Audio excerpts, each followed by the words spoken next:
ብዙ ጊዜ በሰዎች እደገፍ ነበር። ማለትም በጣም በቃ ሰዎችን አምን ነበር። ሰዎችን ነገሮች ያደርጉልኛል ብዬ አስብ ነበረ።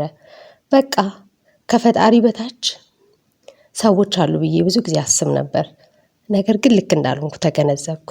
በአንድ አጋጣሚ የገጠመኝ ችግር እነዚህን ችግሮች ልክ እንዳልሆኑና ሁልጊዜ የሰው ልጅ በፈጣሪ መደገፍ እንዳለበት ከፈጣሪ ጋር መኖር እንዳለብንና ራሳችንን ለፈጣሪ አስገዝተን በሱ ላይ ተደግፈን ተስፋችንን ህልማችንን ሁሉ ነገራችንን ማሳካት እንደምንችልበት የተማርኩበት ህይወት ነው።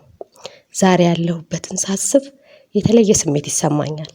ምክንያቱም ዛሬን የኖርኩት በፈጣሪ ትናንትን ዛሬን የሰው ልጅ ዛሬን እንጂ ነገን ማየት የማይችል ደካማ ፍጥረት እንደሆነ ሳስብ ደግሞ የእግዚአብሔርን ታላቅነትና መልካምነት ሳስብ ዛሬ ለኖርኩበት ህይወት የተለየ ስሜት ይሰማኛል።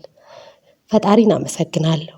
ድንግል ማርያምንም አመሰግናታለሁ። ስለዚህ ተስፋ ባለመቁረጥ የያዛችሁትን ነገር አጥብቃችሁ ይዛችሁ ተስፋ ሳትቆርጡ ብቻ አይደለም በሰዎችም ሳትደገፉ እግዚአብሔር እንደሚያደርግላችሁ አስባችሁ በያዛችሁት መንገድ ራሳችሁን አሸንፋችሁ ለቤተሰባችሁ ለሀገራችሁ ኩራት መሆን ያስፈልጋል።